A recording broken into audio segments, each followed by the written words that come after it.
Next 9 news में आपका बहुत बहुत स्वागत है। मैं हूं आपके साथ अबरारुल हक रहमानी। क्या महाराष्ट्र में फिर से एक बार सत्ता का परिवर्तन हो सकता है? क्या इस तरीके के समीकरण बन रहे हैं?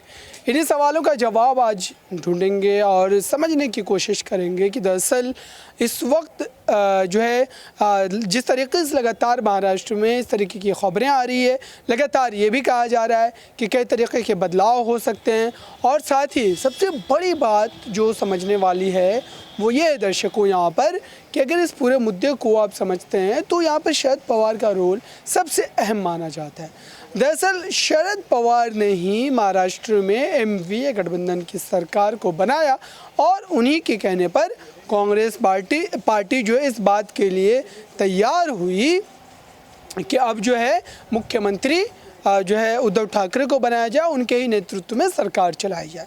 तो दरअसल इस पूरे मुद्दे को लेकर के लगातार कहीं ना कहीं कहा जा रहा है कि महाराष्ट्र में अब भी कई तरीके के बदलाव आने बाकी है।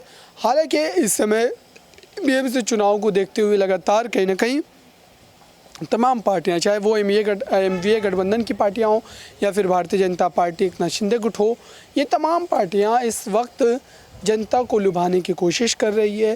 दरअसल बीएमसी चुनाव इसलिए भी ख़ास हो जाता है क्योंकि बीएमसी चुनाव में जो जीतेगा वो महाराष्ट्र की सत्ता पर काबिज़ होगा।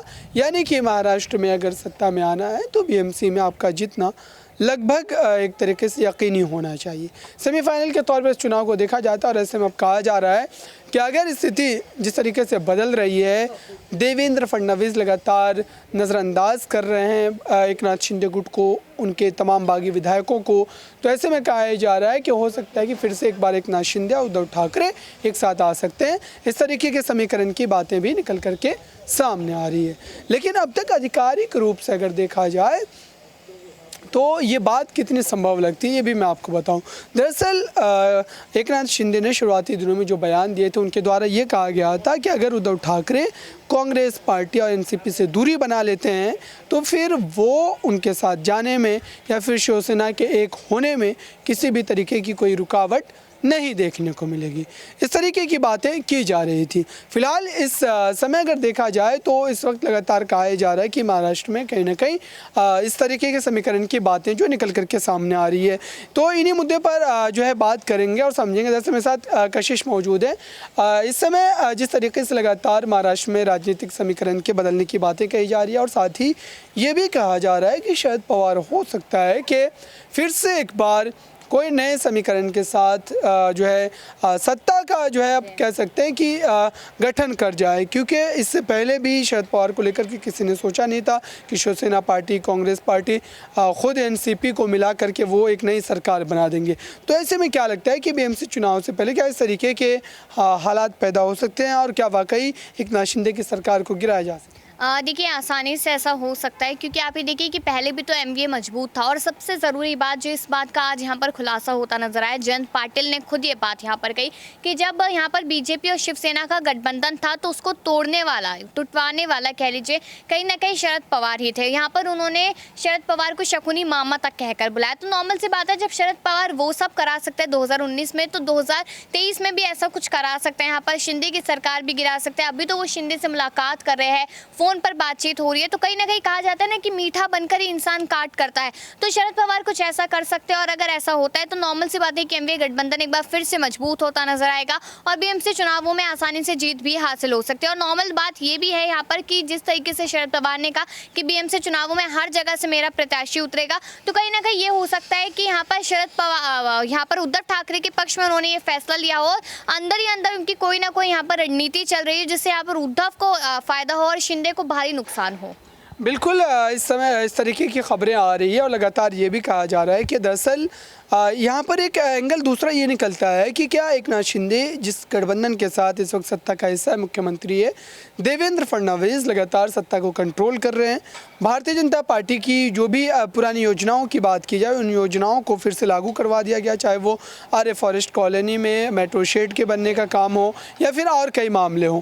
और ऐसे में कहा जा रहा है कि बागी विधायकों को लगातार नज़रअंदाज किया जाता है देवेंद्र फडणवीस के द्वारा। बीजेपी कहीं ना कहीं सत्ता में अपने कब्जे को जमाए रखने में लगातार कोई कसर नहीं छोड़ रही है। तो क्या अब इस तरीके के हालात पैदा हो सकते हैं कि एकनाथ शिंदे और देवेंद्र फडणवीस गुट के बीच जो अनबन की खबरें आती बीजेपी के और एकनाथ शिंदे गुट के बीच, तो ऐसे में क्या ये सरकार अपने कार्यकाल को पूरा कर पाएगी? सवाल ये है। और साथ ही कि अब आने वाले समय में जिस तरीके से योजनाओं को लेकर के विपक्ष हमलावर है, उस पर सरकार का क्या?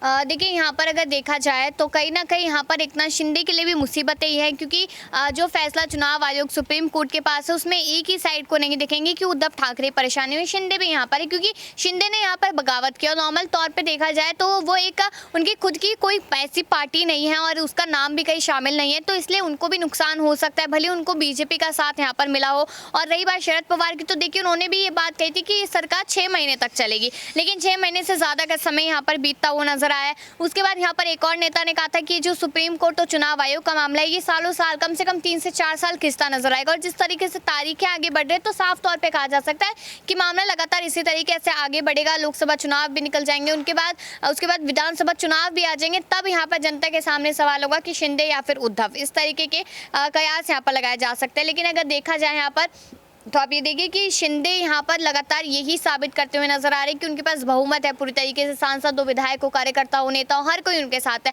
लेकिन आखिरकार यहाँ पर है तो आप एक बगावती नेता ही। आपने आज बगावत किया है, कल को आप बीजेपी के साथ भी बगावत कर सकते हैं या आपका कोई और नेता बगावत कर सकता है, तो अभी उन पर विश्वास करना हर किसी के लिए काफ़ी ज़्यादा मुश्किल है, खुद बीजेपी पार्टी के लिए भी। और यहाँ पर अगर देखा जाए तो जनता के लिए तो है ही, क्योंकि जनता उन्हें इसने इतनी अच्छी तरीके से नहीं जानती जितना उद्धव और आदित्य और संजय राउत को जानती है।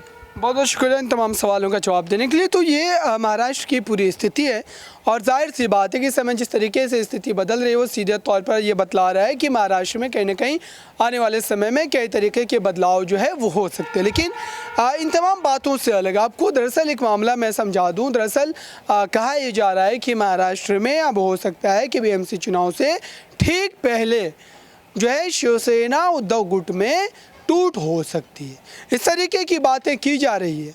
साथ ही आपको बताऊं कि लगातार जिस तरीके की खबरें आ रही है, कहीं ना कहीं एक बड़ा मामला निकल करके सामने आ रहा है और इस समय सीधे तौर पर कहा जा सकता है कि महाराष्ट्र में अगर वाकई ये बदलाव होते हैं तो जाहिर सी बात है कि पार्टी के लिए ये जो है काफ़ी चौंकाने वाली बात होगी।